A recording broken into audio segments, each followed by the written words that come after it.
The first time I ran a formal audit on my own father, I found $143,000 in unaccounted deposits, and a base boat registered in his name that nobody in the family had ever seen. My name is Marin. I'm 32 years old.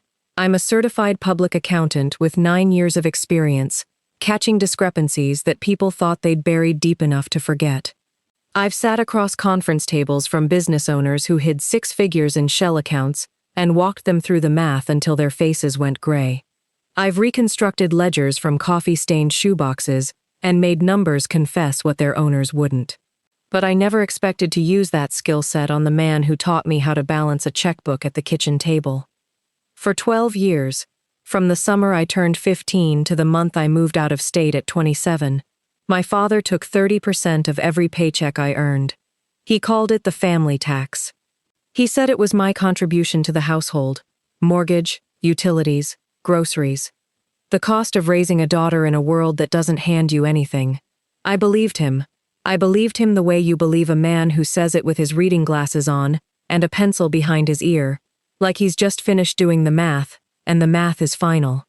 What I didn't know, what I wouldn't discover for over a decade, was that the mortgage had been paid off since 2009, the utilities were on auto pay from my mother's disability check, and the grocery budget was half what he was collecting from me alone. Raymond thought those numbers were buried in a decade of cash deposits and handshake accounting. He hadn't counted on the fact that I grew up, got a degree, passed the CPA exam on my first attempt, and spent my entire adult career making buried numbers rise to the surface. Before I tell you what was in that binder, the one I carried into his retirement barbecue in front of 43 guests, tell me, what time is it where you are right now, and where are you watching from? I always wonder how far a story like this travels.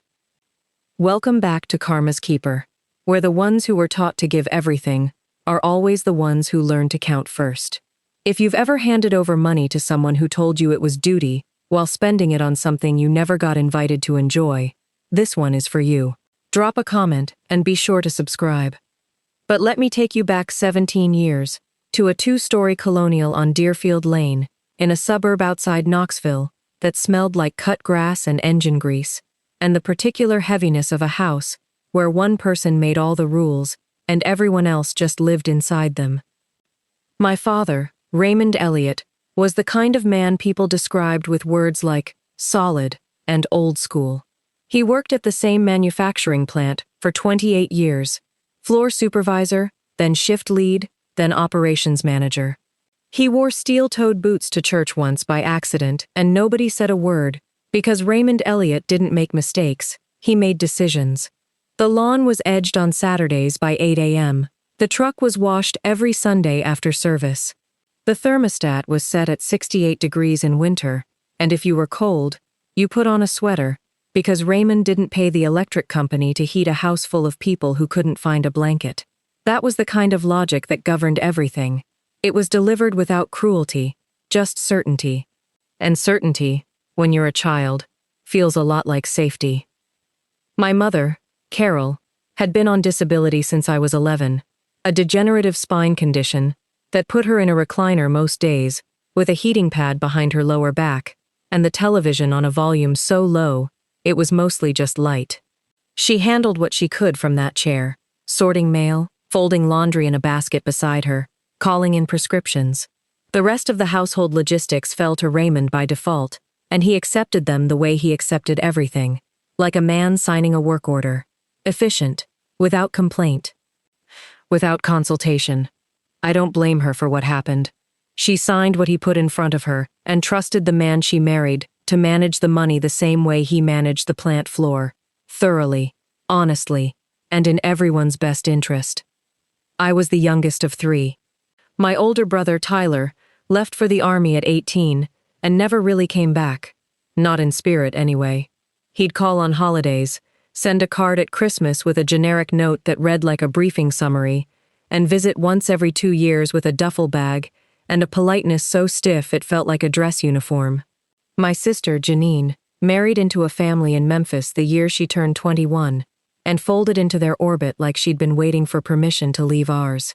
That left me, the youngest, the one who stayed.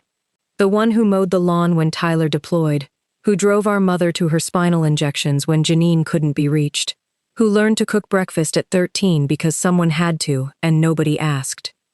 I remember the kitchen table where the family tax started.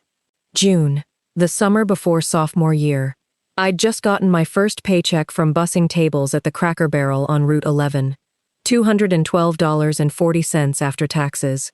I set it on the counter like a trophy. I remember the way the late afternoon light came through the window above the sink and made the check look almost golden. Dad picked it up, looked at it over his reading glasses, and said, $63. I asked what he meant. He set the check back down and said, your share, 30%. That's what it costs to live under this roof, eat this food, and sleep in a bed somebody else is still paying for. He said it like he was reading a weather report. No anger, no negotiation, just policy, like it had always been true and I was just now old enough to learn it. I want to be clear, I didn't argue. I didn't feel exploited. I felt promoted. Like I'd crossed some invisible line from dependent to participant, from child to contributor. He shook my hand after I gave him the cash, 3 20s and 3 1s from my first trip to the bank, and that handshake felt like the closest thing to approval I'd ever gotten from Raymond Elliott. I carried that feeling home in my chest like a coin I could spend later, and I spent it for 12 years. The motif that threads through everything, the thing I keep coming back to when I close my eyes and try to understand how I missed it for so long, is a composition notebook. Black and white marbled cover, college ruled, the kind you buy in a 3-pack at Walmart for back to school. My father kept one on the counter next to the landline phone. He wrote down what I owed each pay period in pencil, in a single column labeled M, just the initial, just a number and a date. No receipts, no breakdowns, no categories, no corresponding column showing where the money went. Just what Marin owed, and the date it was collected. I saw that notebook every morning for 12 years, walking past it to make coffee, glancing at the open page while packing my lunch. It was the ledger of my obligation, and I never once asked to see the other side of the entry. That's the part that still gets me. I was becoming an accountant. I was learning, every single day, that every debit has a corresponding credit, and I never once asked him to show me the credit. Through high school, I handed over 30% of every dollar. Summers at Cracker Barrel, then a cashier job at a hardware store my senior year, then weekend shifts at a daycare that paid $9.50 an hour under the table, and made me realize I was better with spreadsheets than with toddlers. Every paycheck, 30%. Cash, no receipts. Dad would write the number in that marbled log, and I'd watch the pencil move and feel responsible. The feeling was warm. It's embarrassing to admit that now. When I started college at UT Knoxville and worked part-time at a tax preparation office, H&R Block, the one in the strip mall near campus, the percentage stayed. When I got an internship at a regional accounting firm my junior year, $18 an hour, the most I'd ever earned, Raymond called me the night of my first direct deposit. Not to congratulate me, to confirm the schedule. Same arrangement, he said. You still come home on weekends. You still eat here. 30%. I said okay. I didn't even hesitate. The notebook was still on the counter when I came home that Friday, and there was a fresh entry in his handwriting. The date and a number that represented a third of the best paycheck I'd ever earned. The thing about becoming an accountant is that it changes the architecture of your thinking. Receipts stop being paper and start being evidence. Deposits stop being transactions and start being patterns. You begin to see every relationship as a set of books, debits and credits, assets and liabilities, entries that balance and entries that don't. By the time I passed my CPA exam at 23, I understood double-entry bookkeeping the way a surgeon understands anatomy. Every number has a counterpart, and if the books don't balance, someone is lying or someone is lost. But I never turned that lens on my own family. That black and white cover sat between the phone and the spice rack, and I treated it the way you treat a family Bible, something you respect without opening, something you trust without reading. Now, if you've ever been the person who funded a household that never showed you the budget, the one who gave 30% and never once got a line item in return, drop a comment. Just one word. I want to know I'm not the only one who understands what it feels like to pay dues to a club that never gave you a membership card. I left Tennessee at 27, took a senior associate position at a mid-size firm in Charlotte, North Carolina, Whitfield and Associates, forensic accounting and audit services. The office was on the 14th floor of a building downtown, with a view of the skyline and the kind of silence that comes from rooms full of people who communicate primarily in spreadsheets. The distance was clarifying. I called home on Sundays, sent money for my mother's prescriptions when she asked, separate from the family tax, which had stopped when I moved, not because my father declared it over, but because I was no longer under the roof and the policy, apparently, was geographic. He never acknowledged the transition. 1 month I was paying, the next I wasn't. No ceremony, no thank you, no line drawn through the last entry. The marbled cover by the phone disappeared from the counter, and nobody mentioned it again, and I filed that absence the way I file every missing document. Noted, flagged, but not pursued. Not yet. The catalyst arrived in March of this year, 7 months before my father's retirement party. My mother called on a Tuesday evening, not my father, which was unusual. Her voice had the thin, careful quality of someone who's been rehearsing a sentence and still isn't sure about the delivery. She asked if I could come home for Raymond's retirement barbecue in October. 28 years at the plant. The whole family would be there. Tyler was flying in from Fort Campbell. Janine was driving up from Memphis with her kids. 40-something guests. Catered by the barbecue place on Magnolia that my father had been loyal to since before I was born. She said, "Your father would really like you to be there, Marin. He won't say it, but I'm saying it for him." I said yes.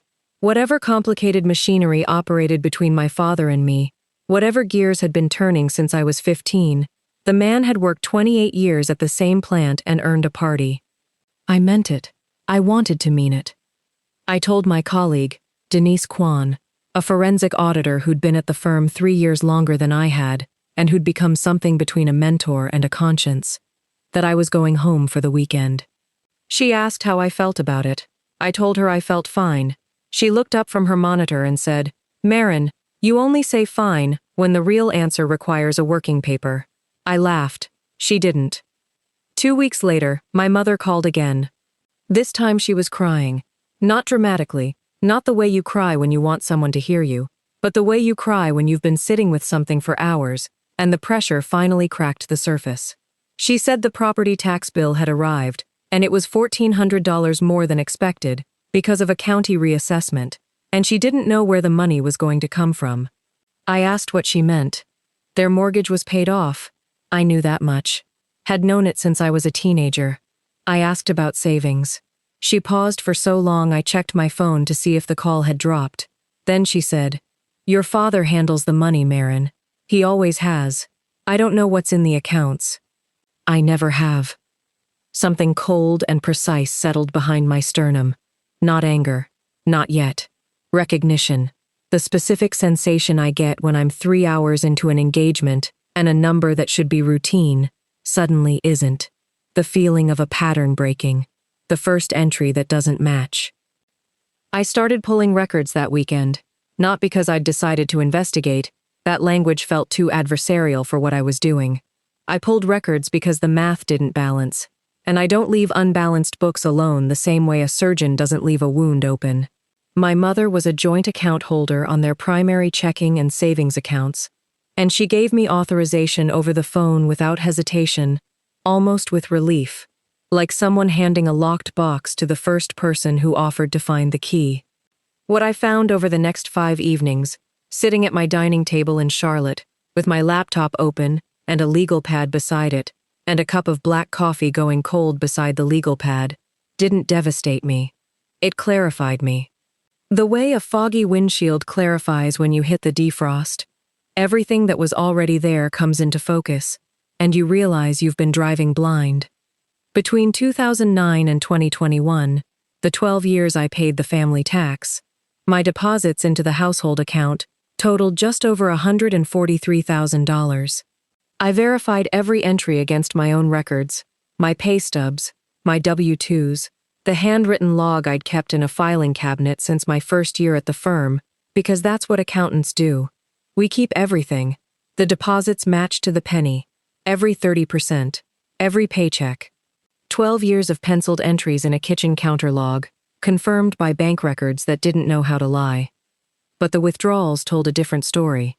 Mortgage payments stopped in January 2009.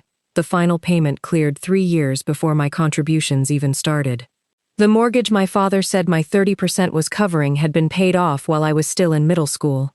Utility payments averaged $340 per month, covered entirely by my mother's disability direct deposit, which hit on the 3rd of every month like clockwork. Groceries ran roughly $600 monthly, also covered between her check and my father's base pay, with room to spare. The household expenses my family tax was supposedly underwriting were already fully funded before a single dollar of mine entered the account. Where did the money go? I traced it the way I'd trace any diversion, following the withdrawals downstream until they landed somewhere solid. 2 places.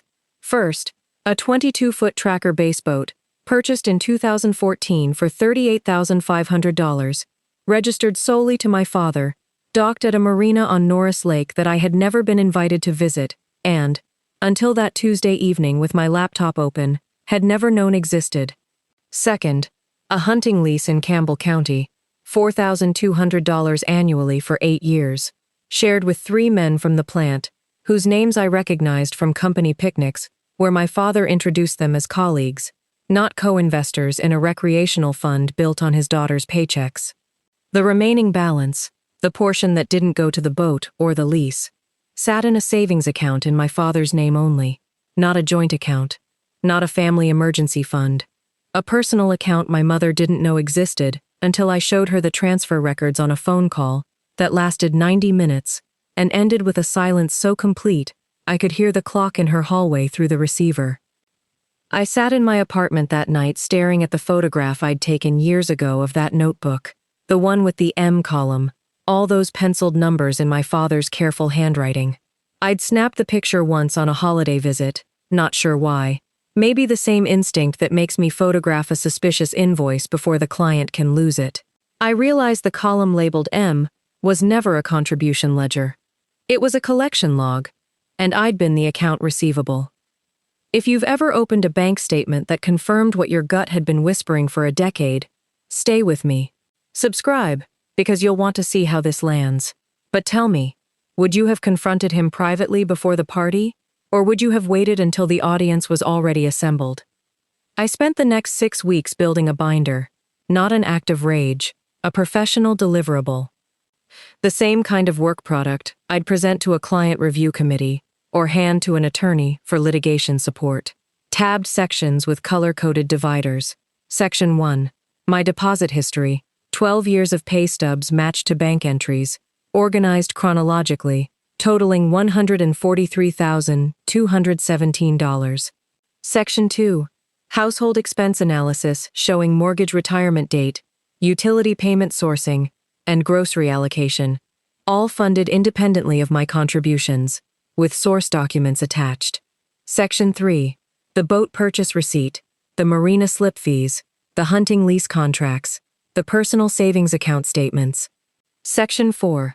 A single-page executive summary, I titled Family Tax Reconciliation, the kind of one-page finding I'd present to a client whose books didn't balance and who needed to understand why in 60 seconds or less. I made 3 copies, one for my father, one for my mother, one for my files. Denise reviewed it at the office on a Thursday afternoon. She read every tab. She didn't speak for 10 minutes. Then she closed the cover, set it on my desk with both hands the way you set down something heavy, and said, "The math is clean. No one can argue with this work product. What are you going to do with it?" I told her I was going to present it at the barbecue. She leaned back in her chair and looked at me for a long time, long enough for the fluorescent lights to hum through one full cycle, and said, "Are you doing this because the numbers deserve daylight, or because you're hurt?" I thought about it. Honestly, the way she deserved. I said both, but mostly the first one. She nodded once. Then stay in audit mode. The second you get emotional, the work product becomes a weapon, and the findings become an accusation. Keep it professional. Present the facts. Let the numbers talk. They're louder than you'll ever need to be. October 14th. The retirement barbecue. My parents' backyard on Deerfield Lane, strung with white Edison bulb lights and smelling like hickory smoke from the caterer's pit, and the particular brand of drugstore cologne my father had worn since before I was born. 43 guests by my count. I counted, because that's what I do. Folding tables with red checkered cloths. A cooler full of domestic beer and canned lemonade. A banner strung between two maple trees that read 28 years strong, in gold letters on navy blue. Tyler was there in a polo shirt that still fit like a uniform, standing near the fence with a beer he wasn't really drinking. Janine had driven up from Memphis with her 2 kids, who were already running between the tables. My mother sat in her wheelchair near the dessert table, wearing a blouse I'd never seen before, smiling in a way that looked prepared. Not false exactly, but practiced. Like she'd been smiling at that angle in the mirror that morning to make sure it held. I arrived with the deliverable in a canvas tote bag in my trunk. I hugged my mother. I shook hands with uncles and cousins and plant friends whose names I half remembered. I ate a plate of brisket and coleslaw and listened to conversations about football and fuel prices and the county fair. I was calm. Not the kind of calm you perform. The kind of calm that comes from knowing the numbers are verified and the tabs are in order and the work product is sound. My father gave a speech at 6:30. He stood near the grill with a microphone someone had borrowed from the church. My father wasn't a man who shouted, but he wanted everyone to hear this. He talked about loyalty.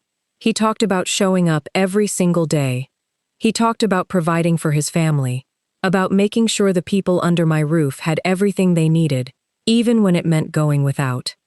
He looked at me when he said the word sacrifice, held my gaze for 2 full seconds, and I felt that penciled column ghost through my memory like a phantom journal entry. A debit recorded, a credit missing, and a balance that had never been verified. After the applause, he called me over, in front of everyone. He put his hand on my shoulder. His palm was warm and heavy and calloused in a way that reminded me of being small. And he said, "Marin here." She understood responsibility before most kids understood long division. She contributed to this household from the time she was 15 years old. Every paycheck, without being asked twice. That's the kind of daughter I raised. The yard went warm with approval. People smiled. Someone near the cooler clapped. An aunt I hadn't seen in 3 years said, "That's beautiful." I let the silence hold for 4 seconds. I counted them. Then I said, "Thank you, Dad. And since you brought it up, I actually put together something to honor that contribution." I walked to my car. The tote bag was on the passenger seat where I'd left it. I carried it back through the yard, past the dessert table and the banner, and the borrowed church microphone, and I set the binder on the table next to the pan of brisket. I opened it to the summary page, the family tax reconciliation, and I spoke in the same tone I use when I present findings to a client committee. Measured, factual, without accusation in the delivery. The numbers were the accusation. I was just the presenter. Over 12 years, I contributed $143,217 to this household, under the understanding that it covered mortgage, utilities, and groceries. The mortgage was paid off 3 years before my contributions started. Utilities and groceries were fully covered by Mom's disability income and your base salary. The funds I contributed went to a base boat on Norris Lake, a hunting lease in Campbell County, and a personal savings account that Mom didn't know about. The full analysis is right here, tabbed and sourced. I've made copies. I didn't raise my voice. I didn't break eye contact. I used the same cadence I use in every client presentation: clear enunciation, natural pauses, no rushed sentences. Denise would have been proud. I stayed in audit mode. I let the work product speak. My father's expression didn't change for 6 seconds. I counted those too. Then the color began to drain from his face, the way ink fades from a receipt left in the sun, slowly, starting at the edges, moving inward until the whole surface looked bleached. He looked at the tabbed pages. He looked at the yard full of 43 people who'd just applauded his speech about sacrifice. He said, "This isn't the place, Marin." I said, "You made it the place when you called me up here and used my contributions as a toast." Tyler moved first. He walked across the yard without hurrying, the way he walks everywhere. Deliberate, economical, like a man conserving energy for something that matters. He stood beside me, looked at the open file, flipped through 2 tabs with the efficiency of someone who's read briefing documents his entire adult life, and said one word. A boat? His voice was flat, military flat. The kind of flat that means the anger isn't absent. It's being stored somewhere structural, somewhere load-bearing, and it will come out later, in a form his father won't recognize. He looked at Raymond and said, "You told me Marin was helping with the house. That's what you told me when I offered to send money from my deployment pay. You said she had it handled." Janine didn't move from her seat. She had her phone in her lap, her children's laughter somewhere behind her, and her eyes fixed on the middle distance in a way I recognized. She was running calculations. Recalibrating every holiday visit, every Sunday phone call, every conversation where our father mentioned how tight things were. My mother turned her wheelchair slightly. The hydraulics hummed in the silence. She looked at the reconciliation page, then at my father, and said 5 words. "Raymond." "The savings account." That was all. But the way she said them, quietly, evenly, with the precision of someone reading an audit finding they've just understood for the first time, silenced the yard more completely than any tab or figure I'd presented. My father attempted recovery the way every client does when the findings are presented. In stages, each one less convincing than the last. The money was for the family, he said. The boat was an investment. He was planning to sell it. The hunting lease was networking for after retirement. Each explanation landed with diminishing force, like a man testing ice that was already fracturing beneath him, each step lighter and more careful, and each crack louder than the last. Uncle Jerry, Raymond's older brother, the one who'd organized the catering and rented the church microphone, walked over with the slow, reluctant stride of a man who didn't want to be involved but couldn't look away.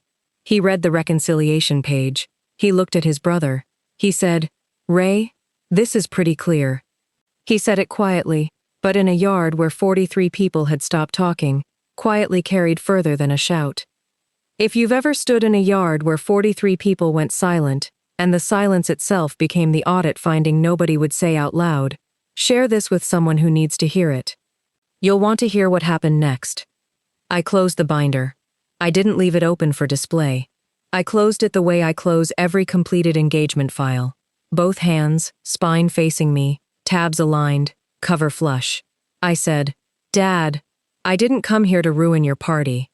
I came because you stood in front of everyone and called what I did a contribution. It wasn't a contribution. It was a collection, and the books don't balance." I didn't say anything else. I didn't need to. Denise had been right. When the work product is sound, the findings don't need a closing argument. They just need air. The barbecue didn't end immediately. People are strange that way. They kept eating, kept talking in voices so low the conversations sounded like murmuring water, kept glancing at the binder on the table like it was a centerpiece nobody had ordered and nobody knew how to remove. My father sat in a lawn chair near the garage with his hands on his knees and didn't speak to anyone for the rest of the evening. Tyler sat with our mother for over an hour, reading through the document section by section, asking questions she answered with the careful honesty of someone who was learning the answers at the same time she was speaking them. I drove back to my hotel, a Hampton Inn off the interstate, room 214, nothing dramatic, and sat on the edge of the bed with the overhead light off and the air conditioner cycling through its rhythm. I didn't feel victorious. I didn't feel satisfied. I felt like someone who had just closed a long overdue engagement and discovered that the client was family, and the finding was personal, and the reconciliation was going to take longer than any billable hour could measure. The consequences unfolded over the following weeks, the way findings tend to cascade when you pull one thread in a system that was held together by silence. My mother retained a financial counselor, someone from Denise's referral network, a woman named Patricia who specialized in late-life financial literacy for women who'd been excluded from household finances. The boat, still sitting at that marina slip, became a pressure point in conversations I wasn't part of. The hunting lease was not renewed. My father's retirement, which should have been a season of rest and gratitude, became instead the season his credibility was reassessed by every person who'd stood in that yard and heard the numbers. Tyler called me 2 weeks after the party. His voice was quieter than usual, not softer, just more deliberate, like he was choosing each word the way he chose each step on unfamiliar terrain. He said, "I should have been paying more attention." I told him he'd been stationed overseas for most of it, that he couldn't have known. He said, "That's not an excuse, Marin. That's a fact. And facts aren't always the same thing as excuses." It was the most honest thing my brother had ever said to me. I wrote it in the margin of a legal pad, because some sentences are worth keeping outside your head. If this story reached something in you, if there was a moment when you realized the help you were giving your family wasn't help at all, it was a payment plan for someone else's comfort, tell me. I read every single one. My father called once, 3 weeks after the barbecue. He didn't apologize. He said, "You didn't have to do that in front of everyone." I said, "You didn't have to take $143,000 from your 15-year-old daughter and spend it on a base boat. But here we are." Silence. Then, "I was going to give it back," I said. "Dad, I've heard that sentence from every client who got caught with unreconciled disbursements. The ones who meant it had a payment plan attached. Do you have a payment plan?" He didn't answer. I told him I'd help him build one. I told him I'd sit down with him and Mom and go through the real numbers, the real income, the real expenses, the real path forward. I told him I wasn't offering because I owed him. I was offering because reconciliation is literally what I do for a living, and I'm good at it. But I was not going to fund his retirement the way I funded his weekends on the lake. That part was over. That line item was closed. Sometimes I wonder if I should have pulled him aside before the speech, handed him the findings privately, given him the chance to correct the record in his own words, on his own terms. Maybe that would have been kinder. But kindness hadn't produced a single honest entry in those penciled columns in 12 years. Sometimes the only way to balance the books is to open them where everyone can see the entries. The composition notebook is gone now. My mother told me she found it in a drawer in the kitchen and threw it out. Not ceremonially, not with anger, just the way you throw out something that served its purpose and whose purpose turned out to be different than what you thought. But I still have the photograph I took of it years ago. The one with the M column, all those penciled numbers in my father's careful handwriting, each entry representing a paycheck I earned, and a story I was told about where it went. I keep the photo in my phone, not as evidence anymore, as a reminder that the most dangerous audits are the ones you avoid running on the people closest to you, and that every debit has a corresponding credit, even the ones nobody wants to read. That's my story. And the binder is still in my filing cabinet in Charlotte, properly tabbed and indexed, because some work products you keep even after the engagement is closed. And now, if you're watching this, I want to ask you something. If someone had been collecting from you for 12 years and then stood up at a party and called it your gift to the family, would you have corrected the record in front of everyone? Or would you have waited for a private moment that might never have come? If this story stayed with you, drop a comment. Tell me one word: ledger. Because that's what I want every person watching this to understand. The people who take from you are counting on the fact that you'll never count it up. The moment you open the ledger, the story changes. This story is fictional, created for dramatic entertainment, education, and reflection. But the lesson underneath it is real. Somewhere right now, someone is handing over 30% of something they earned to someone who never showed them where it went. And the only thing standing between them and the truth is the audit they haven't run yet.